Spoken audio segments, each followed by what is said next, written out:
Good old trusty Chromebooks are still going strong in 2020, offering a stripped-back, simplified laptop experience for those who want it. In the past, the likes of Acer and Dell and Lenovo have, of course, embraced the Chromebook, but the most premium models are still crafted by the mighty Google itself. And this here is the Big G's latest, the PixelBook Go, sporting fresher specs and a different design compared to the original PixelBook. Now, I've been using the PixelBook Go as my everyday laptop for absolutely everything apart from video editing. Chromebooks aren't quite up to snuff for that just yet. And here is my in-depth PixelBook Go review. And for more on the latest and greatest tech, please do subscribe and ding that notifications bell. Cheers! But before we dive into the hardware and software, we have to discuss the pricing. The PixelBook Go starts from 629 quid for the most basic Intel Core M3 model, and if you want to bump that up to a Core i5 version, the price raises to 829 quid. And meanwhile, if you've got so much money your wallet won't even fit inside your pants, you can grab the Core i7 version with 16 gigs of RAM and a 4K display for a whopping £1,329. Now, for a Chromebook, that is an awful lot of cash, especially when you consider rivals like Acer have put out Chromebooks for around the £200 to £300 price point. But of course, the PixelBook Go is the best Chromebook you can buy right now, and here's why. Now, first up, I absolutely adore that slim and light design. Obviously, I'm proper hench and therefore have no trouble carrying a massive hulking laptop around all day long. But if you do happen to be a weedy wee stick figure and you want something you can just stash in your backpack and completely forget about, then the PixelBook Go is a godsend. That magnesium frame weighs just over a kilo and it's so skinny it'll basically fit into any bag or backpack going. Now, as far as looks go, sure, the PixelBook Go ain't exactly a water painting.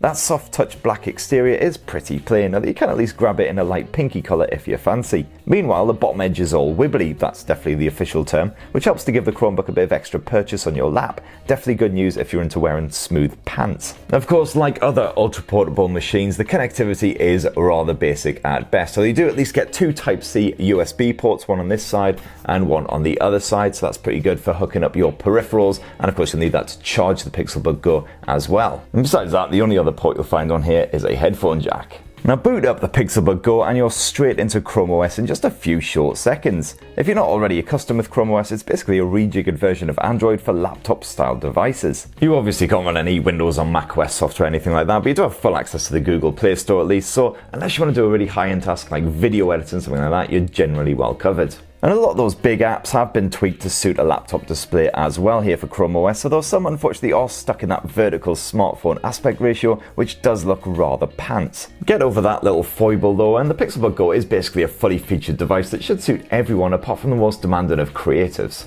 Now let's check out that 13.3-inch IPS display, which is fully touch sensitive and pleasingly responsive, so you can interact directly with all of your apps. Although to be fair, that spacious touchpad is a pleasure to use and handy when you need a bit more precision. Those visuals are reasonably crisp thanks to the Full HD resolution, although as mentioned before, you can grab the PixelBook Go with a 4K screen if you're basically richer than God, so you can enjoy Ultra HD content from the likes of Netflix. I enjoyed the punchy colour reproduction here with a full 100% of that sRGB gamut safely covered for impressive accuracy too. And if you're on the road, this display almost hits 400 nits of power on that top brightness level, so visibility definitely ain't an issue. And that screen hinge sadly doesn't bend back a full 360 degrees like it did on the original PixelBook, but you can still get it to a pretty decent viewing angle, and I found it a comfortable viewing experience no matter what random position I ended up in, even crammed into a corner of a busy commuter train. You also now get a Full HD webcam here on the front of the PixelBook Go for all of your Skyping or Google Duoing or whatever it is you do. So that's an upgrade over the 720p effort on the original PixelBook.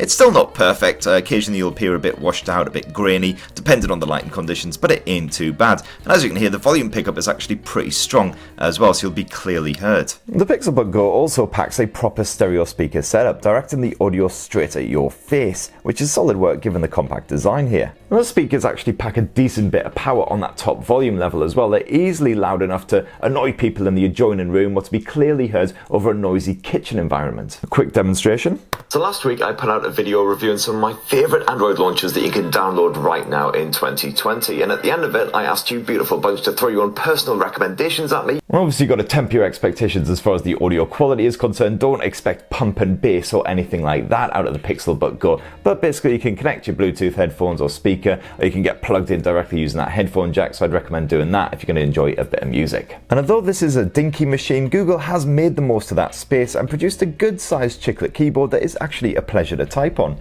Google's new Hush key design means you can hammer this bugger for all it's worth and not actually make that much noise at all, which is great news if you don't want to disturb a slumbering partner, for instance. And yeah, the key travel is pretty shallow, just like with every skinny ultra portable out there, but I personally didn't have a problem with the comfort levels and I managed to touch type at my maximum speed. The board is also fully backlit for easy use at nighttime, and you get a helpful selection of shortcuts and function keys too, including a quick launch for the Google Assistant. Now moving on to performance, and as I mentioned at the start of the video, the PixelBook Go comes in a range of flavours, from the basic M3 model all the way up to a beefy Core i7 backed by either 8 or 16 gigs of RAM. My review model was the Core i5 with 8 gigs of RAM, and I found that was absolutely fine for everything I needed it to do. You can skip between multiple apps with merry abandon and never see a single stutter, as you'd kind of expect given the light nature of Chrome OS.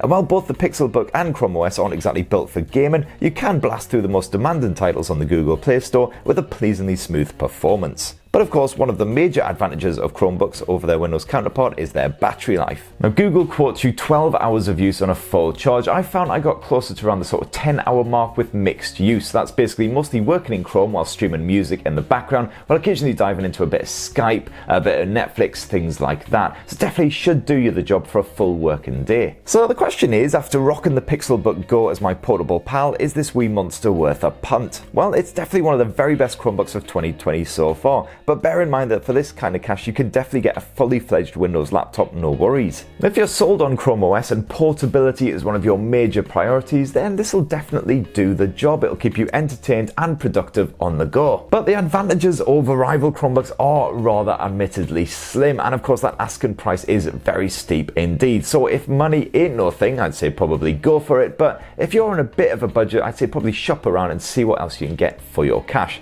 So that's what I think of the PixelBook Go. Have you been using this Chromebook as your full-time personal laptop? Definitely be great to hear your thoughts in the comments down below, your own personal mini review. And for more on the latest greatest tech, please do subscribe and ding that notifications bell. Cheers!